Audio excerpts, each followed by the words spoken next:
જય શ્રી કૃષ્ણ ભાઈ માનું સ્વાગત છે તમારું ફરીથી આપણી ચેનલ મેનેશભાઈ કિચનમાં. આપણે જુદી જુદી ટાઈપના પૂડા ખાયા છે, દૂધીના પૂડા, મેથીના પૂડા. આજે આપણે બનાવીએ મસ્ત મજાના પૌવાના પૂડા. તો ચાલો બનાવવાનું શરૂ કરીએ. હા, પહેલાં એક વાત, ચેનલને જરૂરથી સબસ્ક્રાઈબ કરો, વિડીયોને જુઓ, કમેન્ટ બોક્સમાં લખો કેવી લાગી વિડીયો. તો ચાલો શરૂ કરીએ.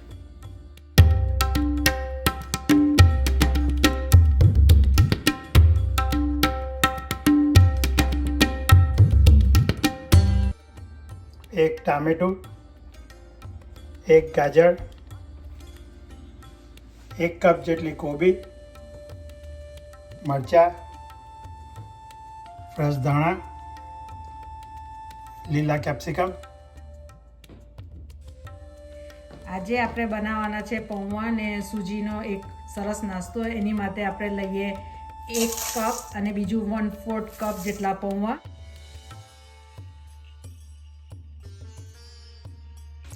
આવી રીતે આપણે એને ધોઈ કાઢવાના છે અને પછી પાણી એનું બધું નિતારીને નવેસરથી નવું પાણી ભરીશું.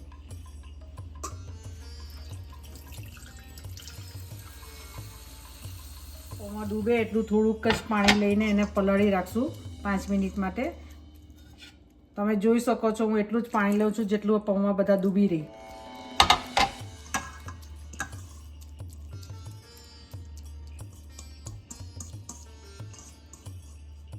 આવું કર્યા પછી હવે એને આપણે 5 મિનિટ માટે રહેવા દઈશું. 5 મિનિટ પછી તમે જોઈ શકો છો કે આ પૌવા કેવા ફાઇન પલ્લીને આવા સ્મેશ થાય એવા થઈ ગયા છે. જેટલા પૌવા લીધા છે એટલી જ સૂજી આપણે લેવાની છે, સેમ અમાઉન્ટ.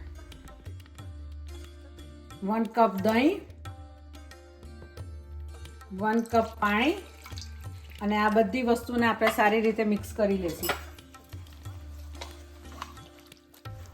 તમે જોઈ શકો છો આ બધું બરાબર મિક્સ થઈ ગયું છે અને હવે આમાં આપણે જે શાકભાજી આપણને જે ગમતા હોય તે બધા શાકભાજી એડ કરાય. તમારાથી કાંદો નાખવો હોય તો ઓનિયન બી નખાય, પણ હું ઓનિયન નથી વાપરતી. મેં વાપર્યું છે ટામેટાં, કેરેટ, ગાજરની છીણ છે, શિમલા મિર્ચ છે ને કોબીસ છે. થોડા લીલા મરચાં છે કાપેલા એન્ડ થોડા ફ્રેશ ધાણા છે. અને આ બધું આપણે સારી રીતે મિક્સ કરી લઈશું અને પછી આ બેટરને આપણે 15 to 20 મિનિટ્સ માટે રેસ્ટ કરવા મૂકશું. હવે આપણું બેટર બધું બરાબર મિક્સ થઈ ગયું છે અને રેડી થઈ ગયું છે, તો આપણે 15 to 20 મિનિટ્સ માટે એને રેસ્ટ કરવા મૂકી દઈશું. 15 થી 20 મિનિટ થઈ ગઈ છે અને જોયું આપણું આ બેટર રેડી થઈ ગયું છે. હવે આમાં આપણે થોડો મસાલો કરી નાખશું. તો તમે બી આજે આ રેસીપીને ટ્રાય કરો. ગમે તો વિડીયોને લાઈક કરજો, ચેનલને સબસ્ક્રાઈબ કરો, બને એટલી તમારા મિત્રો સાથે શેર કરો. જિંજર પેસ્ટ, થોડું ગ્રીન ચીલી પેસ્ટ, હળદર, ધાણા પાવડર, લાલ મરચું,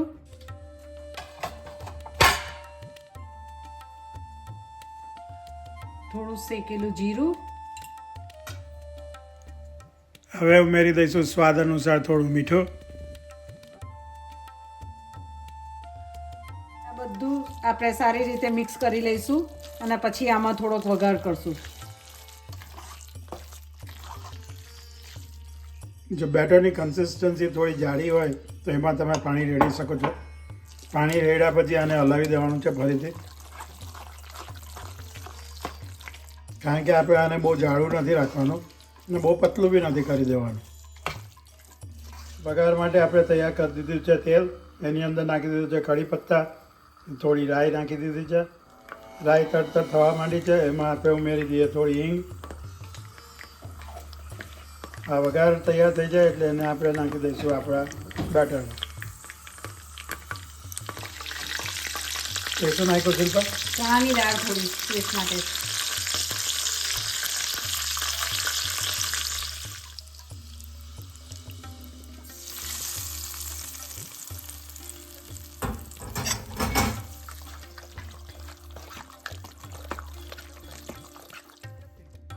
હવે આમાં ઉમેરી દઈશું 1 ટીસ્પૂન જેટલો ઈનો.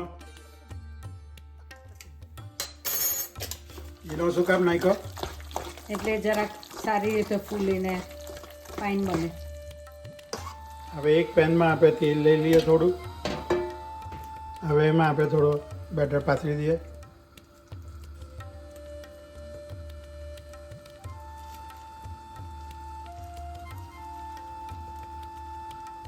એને આમ જ કરી દેવાનું છે. હવે ઢાંકીને થોડી વાર માટે મીડિયમ હીટ પર મૂકી દો. ઢાંકણું ખોલીને આપણે જોઈ લઈએ કેવું થયું. હજુ વાર લાગશે.